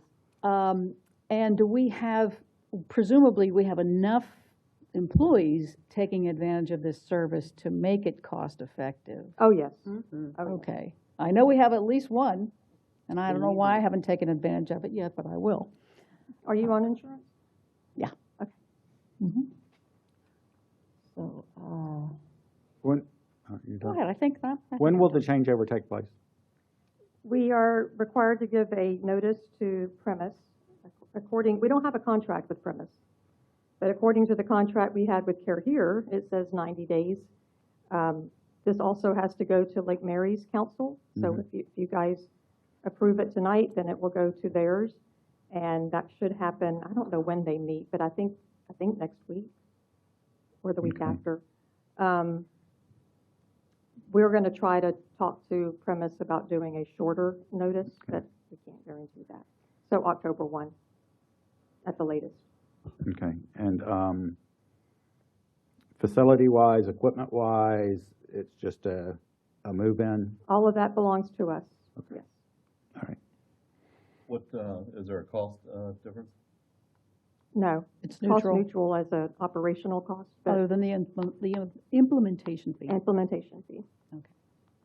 And they'll have a GP there, and then people would still be referred out for special. Yes, specialists. We Care TLC already has a doctor going through credentialing for us, so hopefully that works out. So we will have one at least by then. And we know we have issues now, so it's the right decision to make. When we went from Care Here to Premise, what investigation did we do? And how is that different from what we're doing for the We Care, so that we don't end up back in the same situation? Now, I do understand that you said premise was bought out by We Well, Care? Care Here sold to Premise. Okay, so we didn't do any real investigation on that, we No. just ended up with premise? Yes. Okay, We just got a phone call, or at least a letter. I'm not sure we even got a phone call. okay. Well, that's a good point. Does our contract with We Care require approval from us to sell the clinic or sell the operation? Probably not. And should it? Ms. Green may be able to answer that better, but I don't think it, we can't tell them they. Right, while we can't advise them not to sell to someone, they are required to give us notice should that occur. As I recall, I don't think notice was received for premise, and that was one of the bases in the termination letter that I provided as to them sticking to their obligations as well. Okay. There's also, but to address that point, We Care was generous in agreeing to certain termination provisions so that we would not be as locked in as we were with the previous provider should we do come to a conclusion that it is simply not working and not giving the benefits that we are seeking for our employees. Okay. Lake Mary's next meeting is the 18th. The 18th, okay, that's close. All right. Any other questions? I write down so many notes. I don't know if you answered this. Claudia, you may have asked it. What's the turnaround? So if when premise is out and We Care is in, so that our employees don't have such a big gap, do you know what that time is?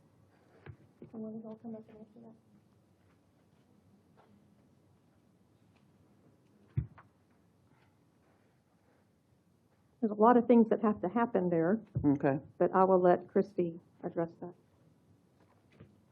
Hi, I'm Christy Bowman. So we were looking at the turnaround time and making sure that we don't have any interruptions in the patient care. There's a few things that we have to keep in mind as medical records, the EHR system, getting staff trained in regards to the system. Yeah. So we've been talking about it, and if we get notice, we can start looking at the implementation of the EHR system, getting that agreement set up. And then looking at, once we do the takeover, what kind of training time do we need? What is the implementation of that time frame? And we were looking at, typically, we'd like to have, we've done it in a week. So we have completed and transitioned a clinic in a week's time. That's about 4 actually business days that we completed it, and then we worked on the weekends. We were hoping that maybe we could do a turnaround quicker with this clinic, just because we are local, we can start implementing things prior to. So the longest time frame that we were looking at is about a week's turnaround time, if not a little bit quicker. So how does that affect the employees? So when you're saying you've got to turn things around and you've got to do like records and whatnot, will that stuff move over? Or, I mean, do you have access to records? Because technically it belongs to premise, but like, how does that work? So depending on the EHR system of what premise is utilizing is how we can import. So we have import that we can do from records of premise straight over to We Care TLC, as long as their system allows. We have workarounds, so if a system doesn't directly talk to our system has a way of extracting information via cloud. Okay, and would that be a problem with, is there anything in our contract where the premise says that they don't have to give over? We don't have a records? contract with Premise, but no, there's nothing that says that they would own those records. Yeah, there's a continuity of care, so issues there too, so they're pretty obligated. Now, we've taken over a lot of health centers from a lot of different providers over the years, and we've gotten everything from just a dump of PDFs that, we're manually going through. But we're very used to that, and I know Premise uses Epic, which that should just be a seamless transition and data feed into our system. So we don't necessarily anticipate any issues there, but not to say that there won't be, but we're pretty used to overcoming those issues. And then, Christy, so we will start, once the contract is signed, we start implementation right away, and then we'll be ready to go. We may have like a day or maybe 2 of downtime just for staff. If we have the new staff, we anticipate some of the staff who would want to stay on if there was a different management company there. Mhm. We've already made connections with them, and, so they would provide continuity, so probably the time to be closed to patients would be extremely minimal. Okay. But, we'll be working on the implementation the whole time, so that one day when it's changed over, that we're used to, like, at the end of the day, the premise would leave and we would come in and then start right away. Okay. And just making sure, because part of what we do, because it's HIPAA and, we have to protect that at all costs. So our IT team will be in there, just making sure all of what we have in there for software and network protection and all of that is working, straight away, and then overcoming any obstacles that happen, along the way there. And then our clinical team comes in, they may or may not be familiar with our EHR, so we do, some mock drills and just going over, when patients come in, then this is what you do, and this is how you work through the EHR, just so that when we do have the patients come in, they don't really realize, anything. We're just extremely focused on our patient satisfaction, which, we're very excited that we've had 100% of NPS scores amongst our patients the past several months. So What is that acronym it's for? a Net Promoter Score. Okay. So we're very, focused on that. So that's something that, I live in Lake Mary. My whole family, has been here forever. So for me, this is a very, big honor to be able to serve Sanford and Lake Mary and to, hopefully really elevate the experience that patients get, because the trust that is built between our provider team and the patients is something, we've been in existence for 21 years. There's never been a time where I've not walked into a health center anywhere, and if somebody knows that I'm from the home office, the patients come up and they tell me, this care team is awesome, they saved my life. And there's never been a time that I've not heard that. So, that's pretty remarkable, and we take that really seriously. Okay. So y'all will be taking over the Lake Mary clinic also? Okay. Yep. That didn't click until this last conversation. Okay. Yeah. Well, if you need any help with your fit gap analysis or system integration, let me know. Okay. Okay, Mayor and Commissioners, this is item 9I on your agenda for regular meeting. All right. Okay, anything else? You did have on the agenda regarding the property tax resolution that's been pulled.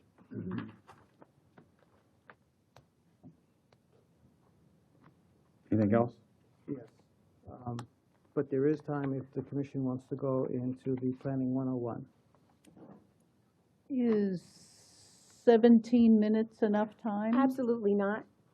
We don't want to do it. No, we're not gonna rush, we don't need to rush Right. it, because they did that with Yeah. Tony's presentation. I didn't like that. Yeah, that's why we were saying, let's just delay it so we can do it justice.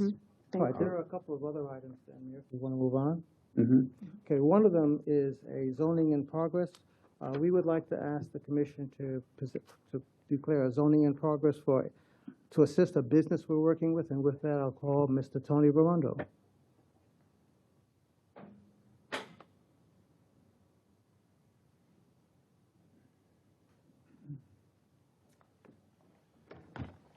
Good evening, Commissioners, Mayor. This is not just in response to a singular issue. What we've heard the Commission say repeatedly with concepts like urban infill is we look for ways to improve the way we're doing business. And typically right now what happens is the way we deal with propane tanks in particular in this case is as outdoor storage. And so what we're requesting to do, what we think would be helpful, is to open Schedule E. It talks about specific uses in these weird situations and reevaluate how we do that. It's really two reasons. One is because we want to facilitate responsible development, and two is we also want to prohibit irresponsible development. And I've seen examples of both here recently. So that would be the ask. Let's go to zoning in progress for Schedule E, and let's see what we can come up with to improve the way that we evaluate these requests for storage and tank usage outside.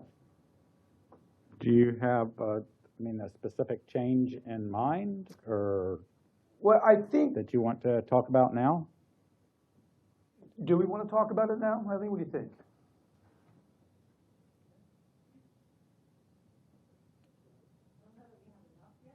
Okay. Yeah, I mean, there's a number of problems that we could probably address at once. I think we can kill multiple birds with one stone. You're probably curious now, some specificity. We had a request for a 2,000-gallon propane tank to be put in a light industrial area. Typically, we would deal with that as outdoor storage, which would require conditional use.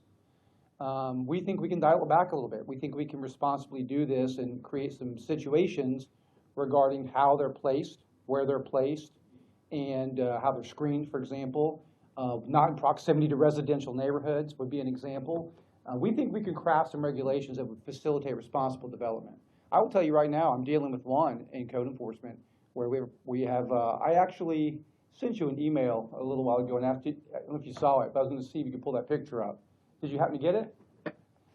We have it's not important. It's not important. But we have a propane tank outside of an industrial area that is sitting right next to a transformer and has no bollards around it. Okay. And obviously, I can't have that. So again, this is kind of a double-edged sword here. We want to improve development. We want to allow responsible development. We think we have a way to craft the business in question is a luminous out off of St. John's Parkway, but it's going to allow us to improve service in other areas as well and make sure we're being safe. Okay, so Schedule E includes urban infill. It does. Redevelopment. And I'm going to channel Commissioner Austin for a minute here in terms of landscaping. Because I had the pleasure of driving 1792 to Maitland a couple of days ago, and I kept looking at the required landscaping in front of numerous businesses along the way. And it's clear some businesses take care of their landscaping and some do not.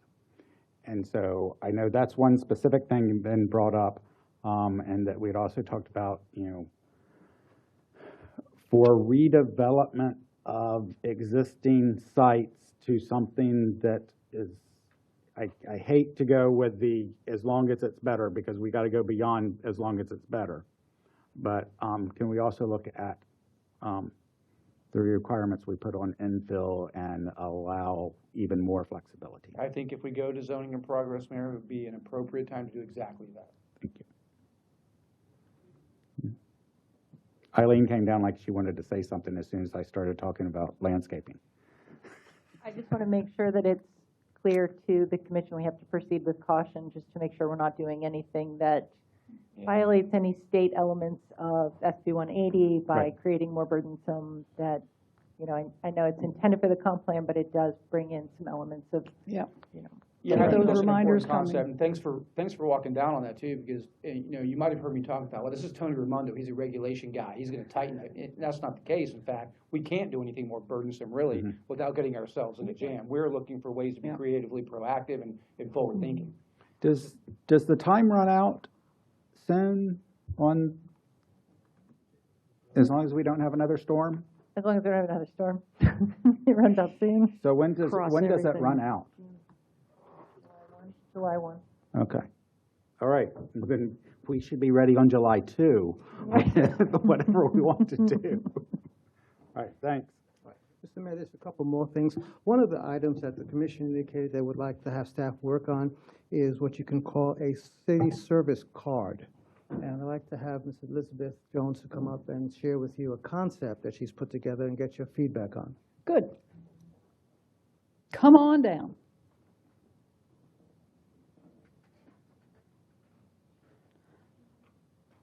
Oh, we have a sample. I like when we have samples. What, did you think she would come unprepared? No, I do not. Hello, Mayor, members of the Commission.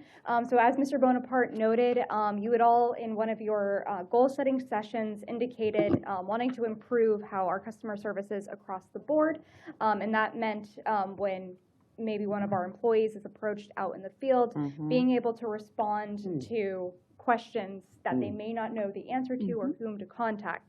So essentially this card in working with Mr. Bonaparte, we identified some of those possible key things that may be asked. I do apologize for some of the layout issues. We wanted to demo it without paying for it first, and the print came out a little funky there. But essentially, we wanted to outline those common questions that may be asked while out in the field. Of course, we can't account for everything in the size of a business card. So with that in mind, we do have on the back, there is a QR code that allows the residents to pull up the Sanford Connects app, which would then allow them to put in a work order request or to stay up to date on something that's happening, since we do update our app about upcoming city events and notifications. That being said, I have talked with other departments such as IT about digital contact cards and things like that. So there's a variety of options that we can explore. It's just a matter of what you all would like to explore, what you feel may be missing from this avenue, and going from there. So this is just the first step of many. I like this. Yeah, good. I would add at the bottom something like any other request and put the city manager's office number. Oh, we can do that. Yeah. Yep. And I think at the bottom it should have Art's cell phone number. Or you could put the mayor's cell phone number. Yeah, that'd work too. so the QR code goes to a page that includes both the work order request and the ability to connect, to apply for Sanford Connects? So it takes you to the GoGov application, which is where you can then do your work order request. Because currently, short of calling one of those departments and, you know, having a request put in, that would then trigger a staff to put in a work order request. Okay. If a resident would like to put in a work order request themselves, they can do so. That makes sense, but right underneath it, it says sign up for Sanford Connects app.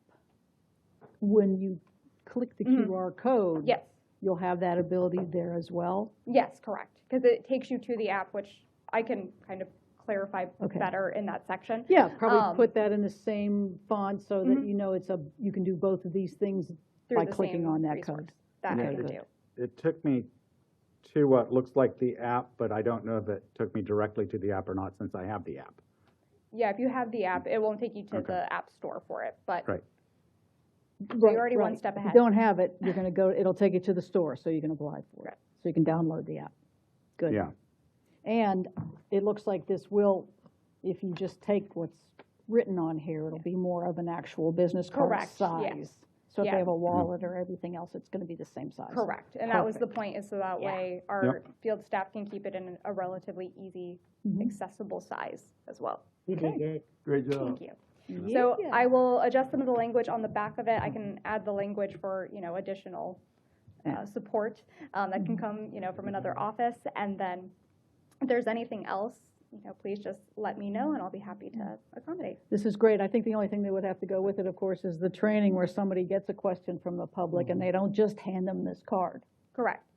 They hand them the card and say, I'm not sure, but if you call this number. Yeah, I would love to help you, but thank you for your question. I'd love to help you, but this might help more, you know, the professionals. And that's why we did also on the card try to use terminology that may be more approached by the public as well, such as, you know, I need to turn off my water. They might not know I need to talk to utility customer service. Yeah. They're just going to say the service they need. So we tried to use more common terms that may be asked while in the field. Yeah, great. All right. Thank you, Elizabeth. Thank you. Thank you. This did not take a long time, and I'm very happy. How about that? Jeez. Mr. Mayor, I'm going to ask you to pass something out. And while the mayor is passing that out, I'd like to say that it is staff been working on how to adjust to the proposal of the property tax adjustment. And we plan at the July 13th meeting to give you some strategies. You've seen some already. So we plan to come at that meeting to share some ideas for the commission. What I'm passing out is the fact that in the discussions regarding preparing the current budget, staff was asked to see if we could look to have a millage cut of 0.1 mils. And so Cindy looked at that, and over the next 10 years, she's identified the fact that in 10 years, it would save the average homeowner $183.41, or $18 per year. It would cost the city in lost revenue over $9 million.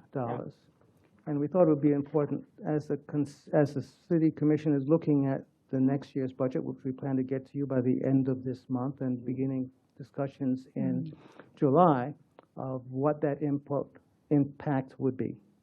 And you heard also earlier from Ms. Lindsay in terms of what our need for additional reserves is.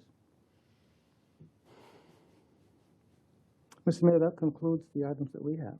Okay.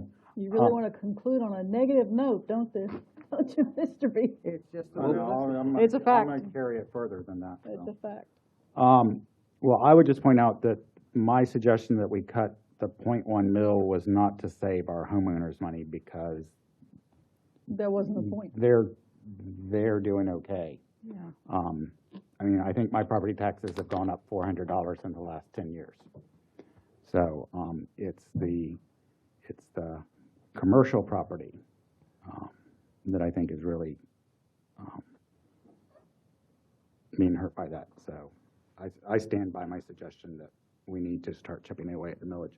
Mm-hmm. Speaking of property taxes, though, we didn't have the resolution thing, which I appreciate because I wasn't going to. Yep, you were. I wasn't We were really already in going to support agreement that on idea that. anyway because I don't know if any of y'all paid attention to my Facebook page for the past couple of days. I did.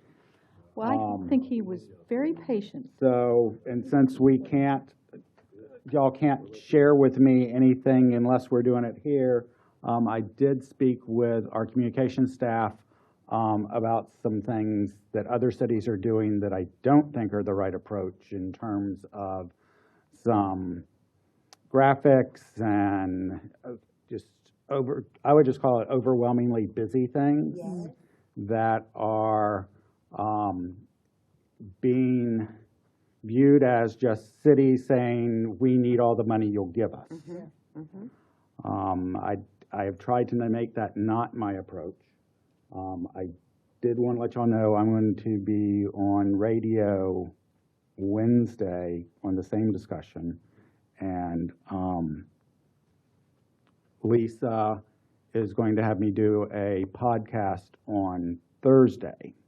If from what you've seen, you don't like the approach I have taken, and you, as representing the city, you want a different approach, then you should share that with me. But my approach is basically, yes, taxes have gone up a lot in the last couple of years. If you stretch that back to 2008, taxes have had an average increase of about 5.5%. And so over a longer time period, we have had a much more reasonable increase. The much larger increase in the last couple of years is when we recognize that it's time to make some cuts. But the homestead exemption change is not solving the problem that actually exists in our structure. And I am a example of that if my taxes have only gone up a couple $100 in 10 years. So. I think what you did is great, and you know, I'm really quick about tweaking the city stuff and make it my own so that District 1 understands it, but I think you broke it down to what I call the third grade level, and that's why I shared it, and I said important message from the mayor, and I think with this particular issue, if we're all in agreement, we should be sharing the same message. Okay. This is why I didn't take the opportunity to tweak it. Number one, I don't know as much as you do, but I thought that you gave not only enough information, but examples. Then I read through 892 comments. God, dog, it was a lot. I also think that communication should look at that too, to pull out some key stuff, which I saw that you went back. How do you have the time to respond to all of those? I don't know, and even respond to mine. Well, because I'm not You teaching. responded to the ones you Okay. said. Yeah. But it was a lot, but I just think that for this one, we all should share the same message. I 100% agree, and I think he did a great job of putting out the information he did, and I think we should just be patient and let everybody absorb the information, do their own research, learn, because when you think about change and how it happens, some of us have been aware of this for quite some time, so we know more, and they are just reacting now to initially finding out about it. So there will be a lot of negative. I'm not going to ignore it, but I'm going to just take it with a grain of salt and say, we're going to give them time to learn more so they can make hopefully more informed decisions. I mean us, all of us. You know, I could sit here and say, that's great for my homestead, but I'm not going to do that because I know about what that impact will mean for the service that we provide as a city. So Okay. you I keep just putting wanna out make that sure- kind of okay. information All and right, we I just wanna make let sure them vent. If I was the one that's out there talking and for the city, that I was on the same page as the rest of y'all. Mhm. Okay? We're good with it. All right. Commissioner Britton, anything? Oh, yeah, mine can wait till tonight. Well, no, I got one thing. What is going to happen to the one position for LaHeap? Or Mr. Bonaparte, you don't have to answer that now, but I would like to know what we're gonna do with that employee that has been here for 20+ years. I am concerned about that. And then at one of the future work sessions, I would like to talk about Airbnbs. It's not allowed in the city, but we do have it. I've had some residents to complain. I've saw a picture of an Annette bus in front of a resident dropping off cheerleaders. I do think that having Airbnbs is an asset. However, if it's not allowed, then it's not allowed. So I would like to have that discussion because we really don't, I know it's not allowed, but we don't have any teeth when it comes to that. And the rest of my stuff can wait till tonight. All right, then we can ask the clerk, do you like to have it on the next work session? If that gives staff enough time What would you like from staff? to go over the Airbnb, if we have an ordinance or whatever it is, Okay. I need them to do a presentation. Okay. And then to find out what we need to do in the future when it comes to, setting rules and regulations. I think it comes down to what options do we have Okay. based on what the state allows, Okay. I think is what you're asking. Okay, Commissioner Austin? Commissioner Thomas? If you have to think about it, you don't get to say anything. You gotta have it ready to go. Two things. Okay. One, I'm going to say again tonight, but just to make sure that you're all aware. Next meeting I have to miss because I have a show. Oh, You'll be glad I'm not going to be here. Okay, great. And we used to have an arborist position. Yeah. We do not now? Okay. Because I've had some residents talk about, especially the landscaping around downtown, Commissioner Britton, your district, I know, but some people who, they sound like they know what I was talking about, say we're replacing them with things that don't last, and we could probably do better with the kind of landscaping we have along there. So I don't know if that's I thought our arborist position got replaced with a horticulturalist position. It's a combination. Okay. Got experience in both. Yeah. You can answer questions. But maybe send me her name and or just ask her to, just let her know that somebody's thinking there might be better ways we can. Are you referring to current landscaping? Yes. There was some temporary stuff from the construction. It's not finished. So maybe that's what it was. It's not finished. Yeah. Am I wrong? But I think there have been ongoing comments about the things that we put out, Yeah. not just from this construction, are not the right things. Okay. And more of a horticulturalist position, helping choose those things would be better. Yeah. And so Yeah. I think they've moved in that direction. Because it wasn't a negative as much as, you could get things to last more maybe, or to be more native floating. There was some temporary stuff done here during the transition from Yeah. construction to final. Yeah, that might be what it was. Okay, and then the only other thing is, we do have Richard Glover coming from the zoo tonight. And as you all know, I'd still like us to do more, but based on everything that's been going on this week, I thought I might get a pulse from you all again about whether or not we would be in agreement about donating to the zoo. Okay. My initial response, sort of the same as to when they did a thing for Porch Fest. Look how much more the community did than we would have been able to do. I know. And Because I they think have. they're at 70. How much have they done on the T-shirts? It was 50 last time I Okay. talked to them. I think it's higher than the. It's higher than Yeah. that now. Yeah. So anyway. And they got money from the state too, right? So it'll still be good to hear from Yeah. him tonight and have Oh, yeah. everybody hear from him about what's going on at the zoo. But I'm afraid we might get a few more tomatoes up here if we send any more money that way.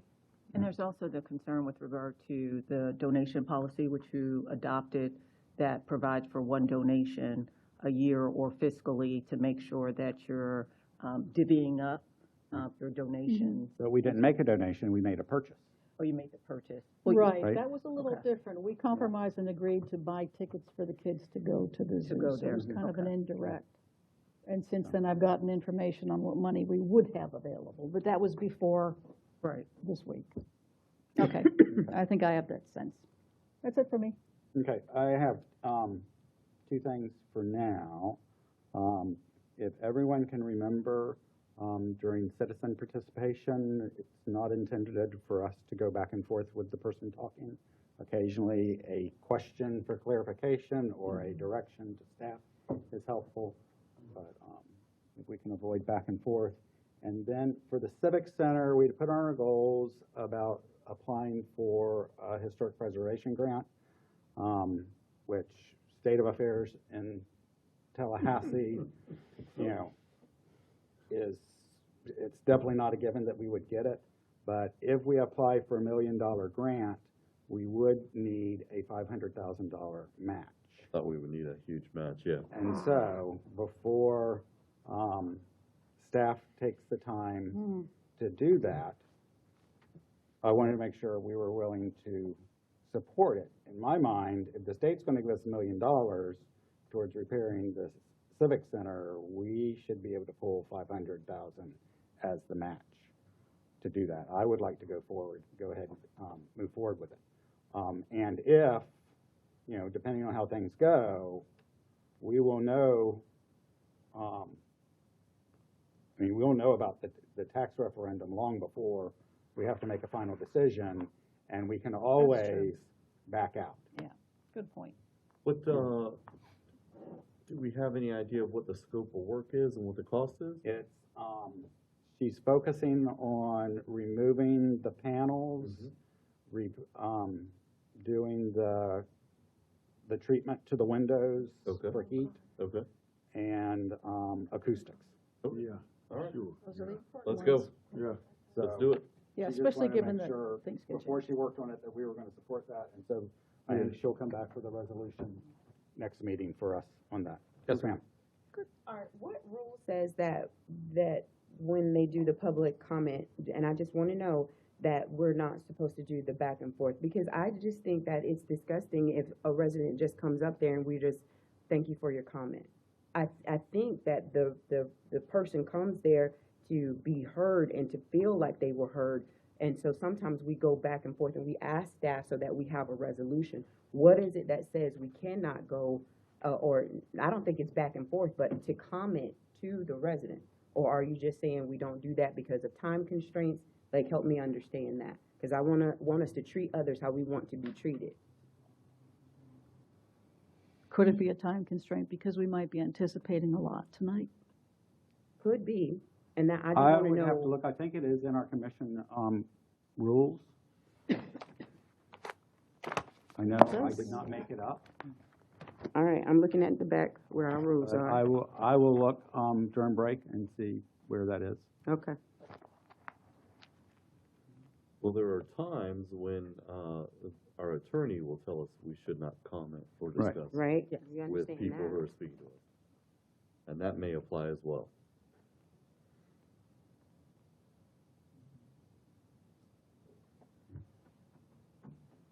All right, anything else?